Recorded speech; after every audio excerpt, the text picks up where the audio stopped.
유튜브 노음성황사에서 수험생활에 대한 많은 이야기부터 한국사에 대한 재밌는 이야기까지 더 많은 것들을 확인하실 수 있습니다. 구독, 좋아요, 알람 설정 부탁드립니다. 자, 이제 경제 파트로 들어가도록 하겠습니다. 경제. 자, 수치체제의 개편. 뭐 오늘 요 정도 하고 이번 강의는 좀 마무리하면 될 것 같은데. 자, 수치체제 개편 좀 갈게요. 자, 첫 번째 영정법. 일단 여러분 경제 파트 그렇게 시험 많이 안 나오잖아.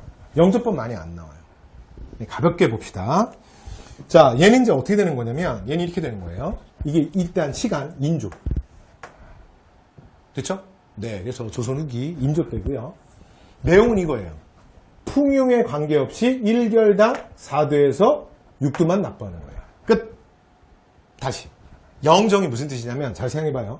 이전엔 어떻게 했죠? 이전까지는 뭐였어? 세종 때 공법. 그쵸? 세종 때 공법 뭐죠? 그러니까 풍요의 정도에 따라 최고 20도에서 최하 4도까지. 차등징수잖아. 그치? 그치? 이렇게 냈잖아요. 그런데 그래서 상상년, 중상년, 중하년, 하중년, 하하년 요거에 따라서 세액이 달라지잖아. 다 필요 없어. 다 필요 없어. 그냥 1결당 4도에서 6도 끝. 그래서 영원히 세액을 고정시키는 방법이에요. 됐죠? 영영 세액을 고정시켰다. 이게 영정법이에요. 그런데 실제로는 결론. 이게 여러분 시험에 또 안 나오는 이유 중에 하나가 뭐냐면 실제로 이제 정부가 뭐라 그랬냐면 이게 민생안정책이라 그랬거든요. 민생안정책. 그래서 정부를 도와주겠다. 아니 저기 민생의 안정을 위한 거다라고 얘기했는데 근데 실제로는 전혀 아니야. 여러분 조금만 생각해 보면 이거 뭘 낮춘 거죠? 영정법이라는 건 뭐냐면 지세예요. 지세. 토지세. 그럼 잘 생각해봐요. 토지세는 누가 내죠? 토지세는 누가 내죠? 지주들이 내는 거예요. 오늘날로 말하면 부자 감세예요. 됐죠? 그래서 얼마 전에 이 정부가 들어와서 지금 뭐 세수가 많이 줄었다며, 정부 세입 수출이 그래서 국가 재정 좀 압박받는다며. 근데 그 중에 큰 거 중에 하나가, 여러분 법인세들 많이 낮춰줬잖아. 특히 대기업. 그게 보니까 뭐 몇십 조던데. 그렇잖아요? 그거 대표적으로 부자 감세라고 볼 수 있잖아요. 그쵸? 왜냐면 법인세 뭐 아무나 내나? 내고 싶다고 해서. 그 다음에 우리나라에 뭐 종합소득세 뭐 이런 거 있죠. 뭐가 달라다니는 거야? 종합소득세 뭐 이런 거 있죠. 그것도 여러분 좀 가진 집이 좀 비싸줘야 내는 거야. 됐죠? 그래서 공시지가에서 12억이 기준인가? 하여튼 뭐 그렇죠. 뭐 얼마지? 네, 숫자 틀릴 수도 있어요. 그리고 그 1가구 1주택은 또 많이 안 내요. 누가 많이 내냐면 예를 들면 막 공시지가 막 15억 이상, 막 20억씩 되는데 그런 집을 한 3-4채 갖고 있어. 그런 사람들이 많이 내는 세금이잖아. 그죠? 어쨌건 생각해보시면 봐요. 이거는 소작농이랑 상관없이 일반 농민들이 내는 게 아니라 땅 주인이 내잖아. 땅 주인이 내는 걸 줄여줬네? 부자감세죠. 그럼 그걸로 끝이잖아. 농민 상관이 없잖아. 근데 어이없는 건 뭐냐면 농민들의 실질적 부담은 커집니다. 실질적 부담. 그래서 자, 무명 잡세가 증가해요. 이게 논리가 뭐냐면 야, 국가가 이렇게 좀 수입을 줄여서 민생 안정을 위해서 니네 이렇게 위해서 하는데 뭘 니네를 위해서 해? 니네를 위해서 하는 게 뭐가 있어? 그러니까 니네도 고통분담해라. 그러면서 여러 가지 잡세가 추가돼요. 됐죠? 자, 그래서 영정법은 시험에 거의 안 나와. 이 정도면 충분합니다. 끝. 자, 두 번째 대동법 갑니다. 여러분 얘가 무조건 제일 중요해요. 그러니까 조선 후기 조세제 개혁. 근데 그것뿐만이 아니라 그러니까 우리가 경제 파트에서 배우는 조세제도 있죠? 세금제도. 조용조. 땅세, 몸세, 집세. 기억나시죠? 그러니까 그 조용조 할 때 전체 출제율 1위예요. 각 시험. 얘가 무조건 제일 중요합니다. 대동법이. 그러니까 이 파트는 얘만 좀 잘 보시면 돼요. 대동법. 지금부터 얘기하는 거. 네, 규정법은 내용이 너무 쉬워. 그러고. 네, 대동법만 잘 보시면 돼요. 대동법은 박납의 폐해가 매우 극심하죠. 박납은 여러분 지난번에 우리 그 특산물 납부하는 거 있잖아요. 공납. 그지? 그래서 공납 얘기 좀 다시 해보면, 여러분 이 공납이라는 게 집집마다 내는 이 공납이라고 하는 게, 이게 가장 애매하고, 그 다음에 이 운송 보관도 어렵고, 기준도 다양하고, 그 다음에 불합리하게 불상가세, 생산되지 않은데 부과하는 경우도 많고, 그래서 농민들이 이게 가장 힘들다 그랬잖아요. 세액도 세고, 그랬죠? 특히 가장 대표적인 문제는 뭐냐면, 이 농민들이, 여러분 제가 지난번에 예로 그런 거 한번 말씀드렸잖아요. 그러니까, 뭐, 대군 특산물이 사골에서 사과를 내고, 전주 특산물이 부천에서 부천을 내는데, 예를 들어 경기도 고양시는 특산물이 없어. 그래서 고양시는 안 내. 여러분 이런 건 말이 안 된다 그랬잖아요. 그럼 고양시는 뭘 내냐? 정부가 필요한 물품 중에 아직 지역을 할당받지 않은 물품이 있으면 그냥 정부가 임의 지정하는 거야. 예를 들어 정부 입장에서는 명태가 필요한데 명태가 아직 지정된 지역이 없다. 그러면 고양시 명태 그냥 이렇게 지정하는 거예요. 그래서 가구당 명태 20마리. 그러면 이게 고양시 사람들은 미치는 게 뭐냐면, 여러분 명태가 어디서 나죠? 설마 바다라고 하진 않겠죠. 그럼 뭐 바다에서 나지, 그럼 뭐 산에서 납니까? 그러니까 이게 동해바다잖아. 그런데 고양시는 서울에서 보면 서북 쪽이에요. 그 김포 위에. 서해바다 나가기 전에 김포 위에 고양시잖아. 근데 명태는 동해바다인데? 그럼 강원도 태백산맥 넘어서 동쪽으로 가야 되잖아요. 아니 이 동네에 이게 뭐가 있어. 근데 문제는 내래잖아. 그러니까 어떻게 하냐면 이런 경우에 관리들이 이 지역에, 그러니까 대표적으로 뭐 향리들 이런 사람들이 중앙정부에 납부를 해요. 중앙에. 됐죠? 중앙정부에 납품을 하는데 그러니까 농민들이 강원도까지 가서 뭐 명태를 잡아다 낼 수는 없잖아. 그러니까 내가 만약에 이 지역이 향리야. 그럼 가서 이게 만약에 고양시야. 그럼 여기 낼 사람들 거를 가서 몇 명씩 모아서 내가 사다 내는 거야. 그러면 예를 들어 만약에 명태 제가 20마리를 현지에서 개당 만약에 뭐 5,000원에 샀어요. 그리고 20마리를 냈어요. 그럼 여러분 이게 물건값이 얼마예요? 그렇지. 10만 원이잖아요.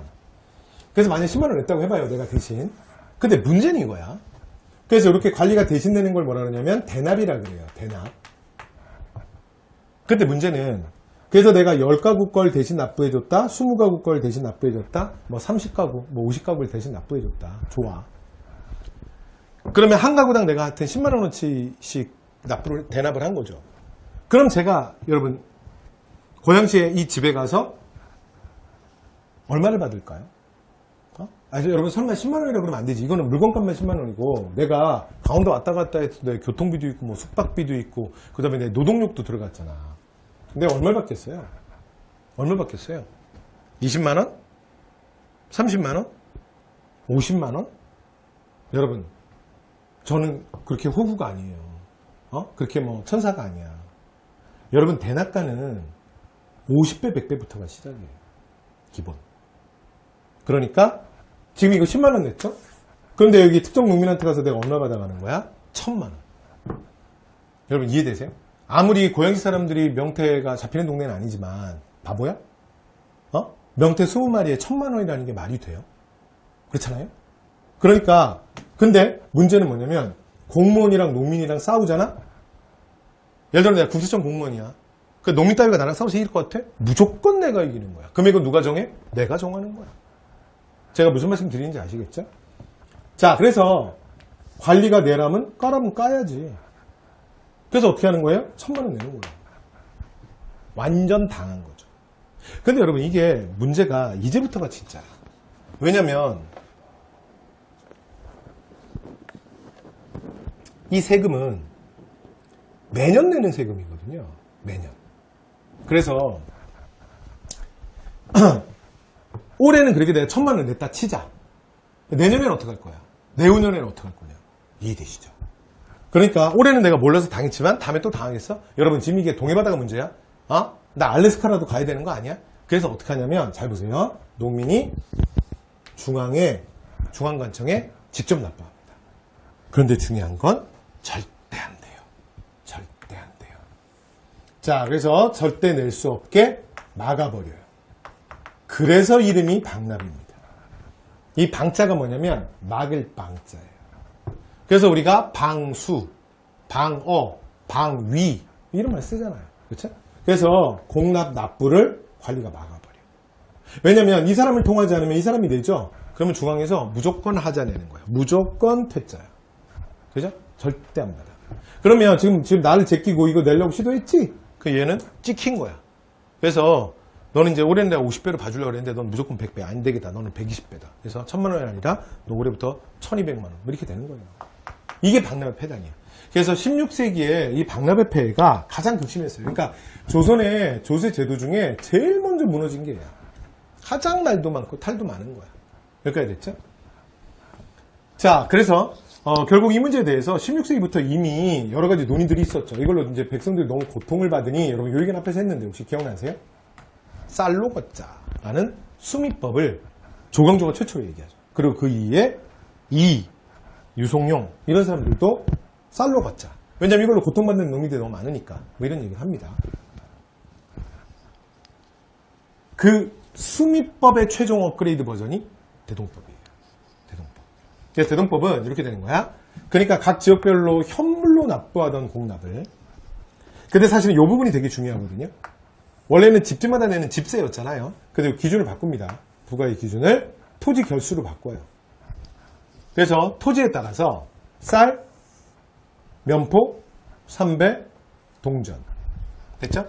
쌀, 그 당시에 가장 흔한 게 화폐처럼 사용했던 게 무명이니까 쌀, 무명, 삼배, 동전. 뭐 이런 식으로 얘기하는 거예요. 근데 대신에 여러분 요 네 종류가 납세자들이 다 선택하는 건 아닙니다. 그 개념은 아니고요. 어떻게 하냐면 지역별로 지정이 됩니다. 그러면 지정된 걸 내는 거예요. 지정된 걸.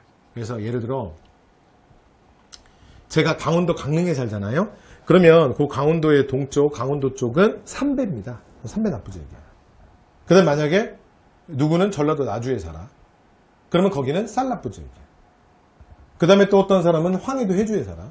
그러면 거기는 동전 납부지역이에요. 그러니까 4개 품목으로 내기는 하는데 그 4개 품목을 요 4개 중에 내가 마음에 드는 걸 내가 선택할 수는 없고요. 우리 지역이 4개 중에 하나에 지정받으면 내는 거죠. 근데 대신에 요 4개는 가장 흔한 거야. 가장 흔한 거. 여기까지 됐죠? 자, 그래서 이렇게 이제 4개로 내요. 근데 문제는 이 대동법이 전국적으로 확대되는데 무려 진짜 공교롭게 진짜 딱 100년입니다. 딱 100년. 그래서 처음에 광해 때 선해법이라는 이름으로 경기도에서 최초로 시행이 되거든요. 이게 1608년이에요. 1608년. 연도 모르셔도 돼요. 느낌. 그런데 숙종 때 경상도와 황해도에서 실시가 되면서 전국적으로 이제 실시가 되거든요. 근데 이 해가 공교롭게 1708년이에요. 진짜 전국 확대되는데 딱 100년.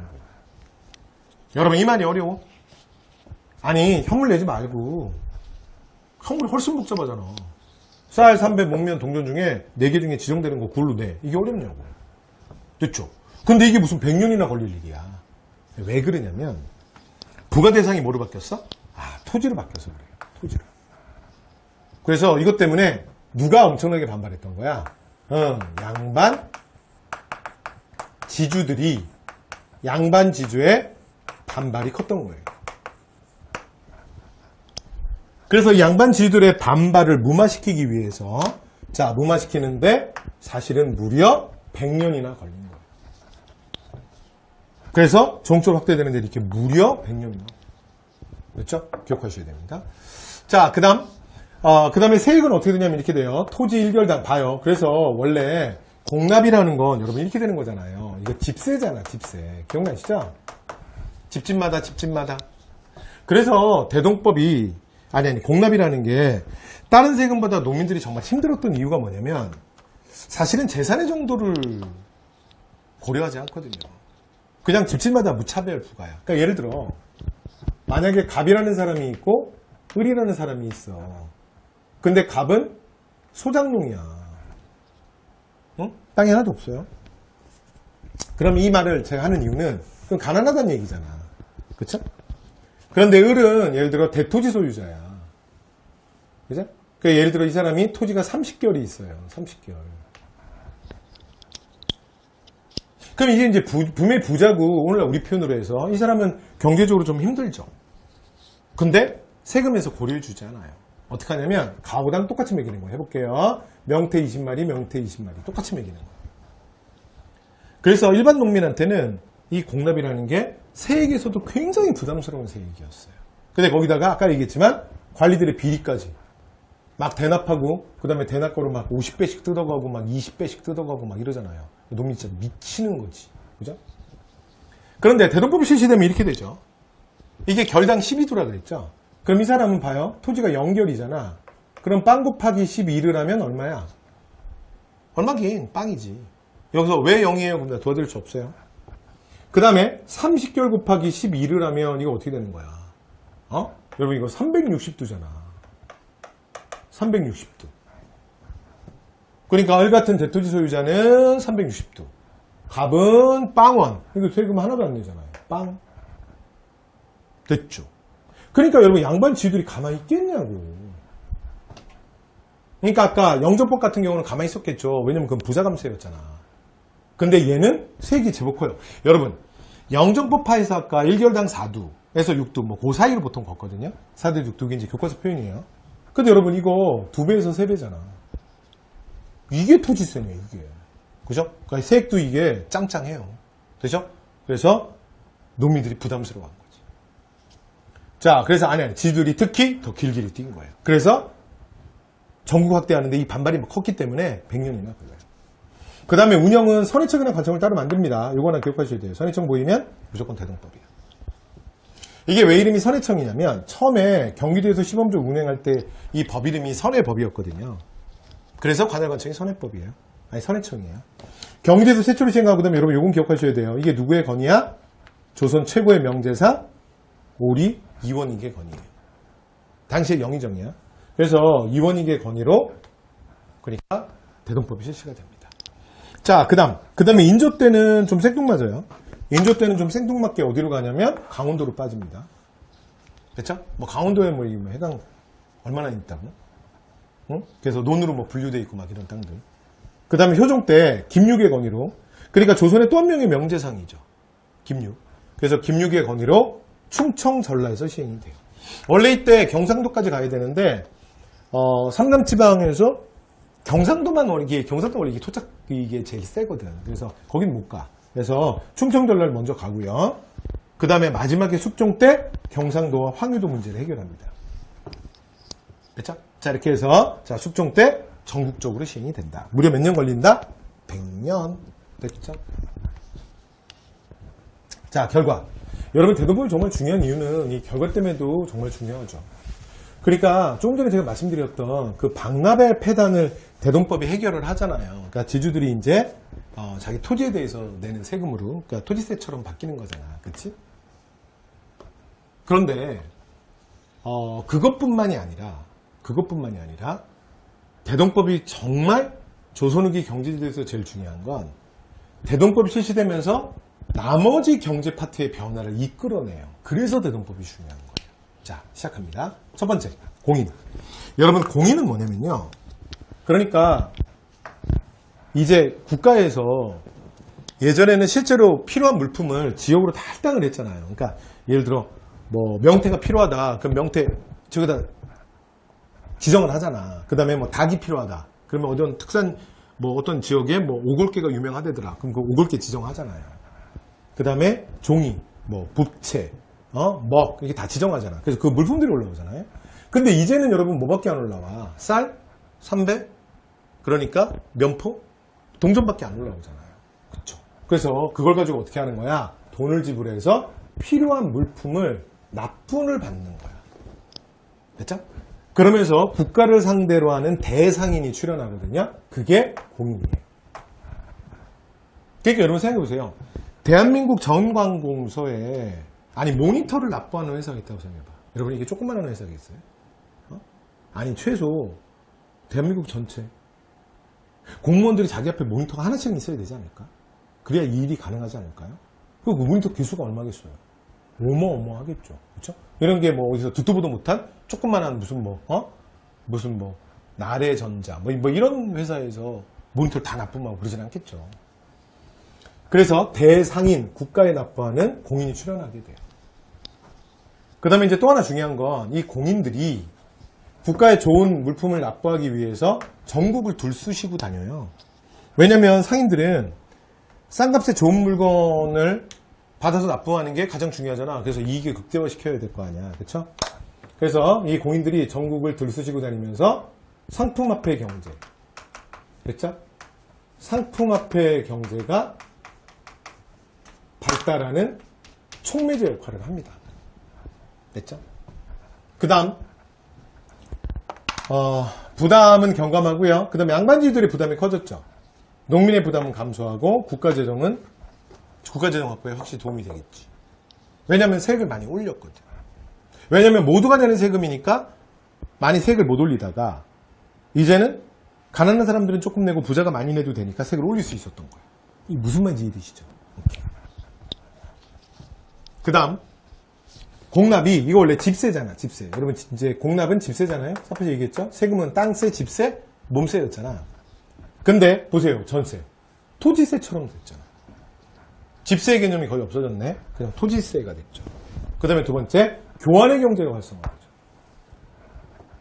이게 왜 그러냐면 아까 말씀드린 이게 공인들의 활동도 있고요. 그 다음에 또 하나 뭐도 있냐면 그 농민들이 여러분 제가 황해도 해주에 살아요. 근데 제가 직업이 농민이에요. 그런데 황해도 해주는 아까 제가 동전을 낸다 그랬는데 그럼 여러분 동전 어디서 구합니까? 제가 동전을 뭐 밭에서 재배를 해요? 말도 안 되잖아요. 그러면 제가 수확한 농산물을 가지고 제가 어디에 나가야 되냐면 농민들이 무조건 교환할 수 있는 장시 같은 데를 나가야 돼요. 그래서 저는 제가 농사진 농산물을 주고 동전으로 바꿔와야 되잖아. 왜냐면 우리 지역은 대동미를 동전으로 납부하라고 하니까. 이해됐죠? 그 다음에 만약에 제가 강원도 뭐 강릉에 살아요. 거기는 예를 들어 삼배 납부 지역이라고 했잖아요. 그럼 삼배가 있어야 될 거 아닙니까? 그러니까 장시에 가서 삼배로 교환을 하는 거야. 내가 잡은 생선들을 가지고 가서. 이해됐죠? 그래서 교환의 경제에 많은 사람들이 관계를 맺을 수밖에 없게 돼요. 되죠? 자, 그리고 마지막 화폐 유통. 그래서 이 화폐 유통은 뭐냐면 그 좀 전에 대동법이라는 게 네 가지로 된다 그랬는데 그 네 가지가 뭐라고 그랬어요? 그 네 가지가 쌀, 삼배, 목면, 동전이 있잖아. 동전. 그쵸? 그래서 상평통보가 전국으로 확대되는데 대동법이 결정적 역할을 해요. 왜 그러냐면 특정 지역은 일단 이 대동세를 납부하기 위해서 무조건 뭐가 있어야 돼? 무조건 화폐가, 상평통보가 필요하잖아요. 그렇죠? 그래서 자, 화폐가 전국적으로 유통되는데 결정적인 역할을 합니다. 되죠? 자, 이렇게 해서 대동법 다 했습니다. 자, 대동법 다 했네요. 자, 요 이제 균역법이랑 요 이제 나머지 마무리하도록 하겠습니다. 제가 이게 수요가 바뀌어가지고 지금 여기가 되게 산만해. 그래서 시계도 안 보이고요. 저 지금 몇 분 했는지도 모르겠어요. 저 한 40분 했나요? 피들 제가 물어봐야 될 것 같아. 계속 사인 달라고 해도 지금 바쁘셔. 그래서 자, 이거 빨리 끝내야겠네요. 자, 보세요. 이제 이거 마무리하고 갑시다. 자, 대동법만 해서 제가 좀 열심히 설명했고요. 여러분 균역법부터는 되게 쉽습니다. 자, 균역법 해볼게요. 자, 균역법은 앞에서 말씀드렸죠? 그래서 군포 두 필 내는 게 너무 경제적으로도 부담스럽고 그 다음에 돈으로 내니까 비리도 많았어. 그래서 자, 두 필 내던 걸 한 필로 경감한 거야. 됐죠?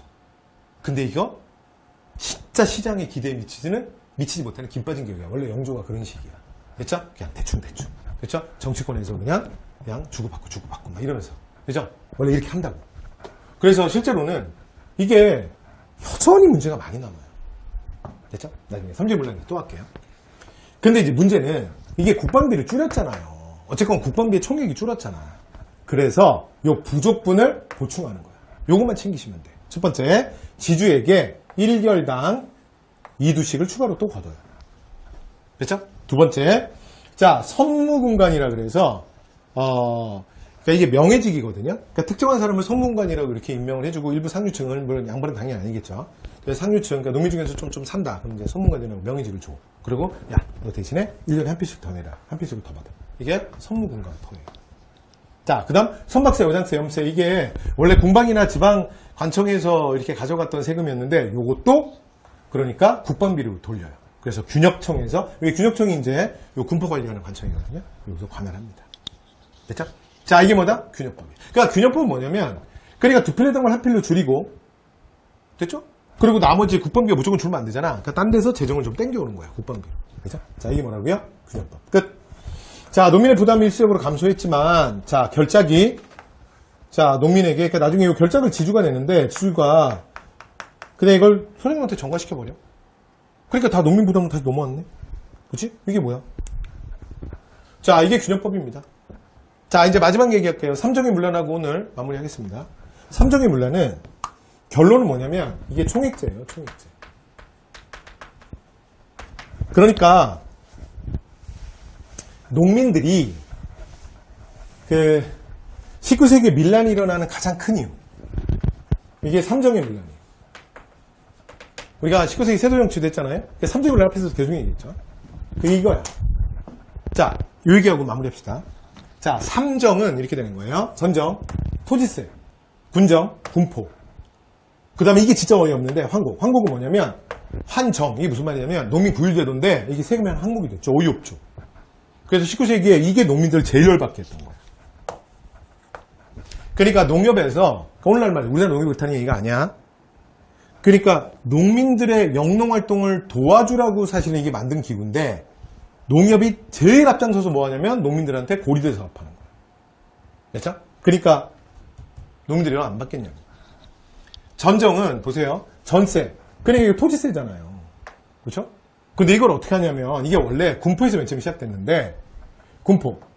그러니까 제가 아까 말씀드렸던, 위에서 말했던 그러니까 영조 때 균역법이라는 게, 사실 진짜 그냥 미봉책이고, 잠깐 일시적으로 조금 도움은 되는데, 좀 이따 보면 별로 크게 문제가 해결이 전혀 안 됐던 이유가 뭐냐면, 이게 다 총액제라거든. 그러니까, 여러분 생각해보시면 이거잖아요. 올해 국방비의 총액은, 그러니까 조선 전체 정남들의 숫자, 그러니까 전체 세금을 내야 되는 사람 숫자 곱하기 두 필이죠. 이게 군족 수포잖아. 그치? 그런데 영조는 이걸 이제 한 필로 줄여준 거잖아. 그렇잖아요? 그러면 이게 국방비의 총액이죠? 아닙니다. 이렇게 안 합니다.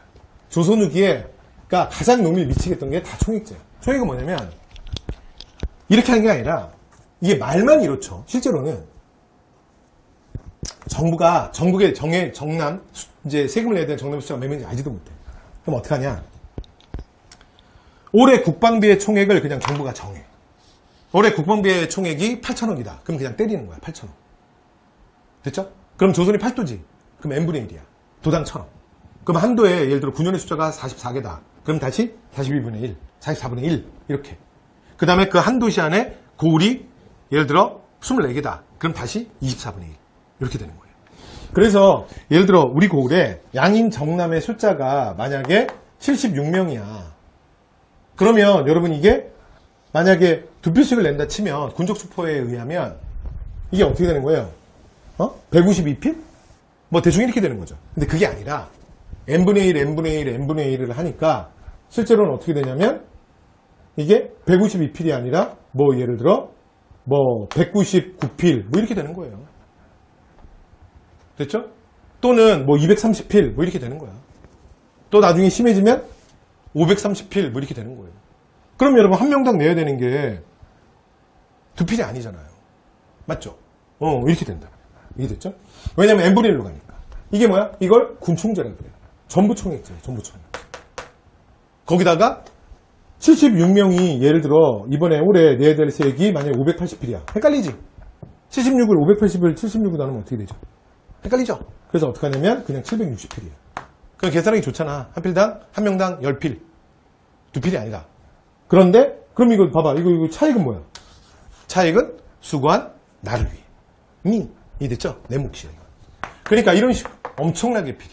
정말 어이없는 건 잘 봐요. 토지세도 그렇다. 토지세는 토지 주인이 내는 거래매. 근데 이것도 그냥 N빵이야. 이게 총이죠. 여기까지 됐죠? 그 다음에 환곡도. 황곡은 지방 관하에서 원래 이거 곡식 빌려주는 거잖아. 농민 구율제도잖아요. 근데 의창이 그래서 기금이 고갈되다 보니까 이게 여러분 그 물가조절기구였던 삼평창으로 넘어왔다 그랬잖아. 요 얘기 우리가 앞에서 했었어요.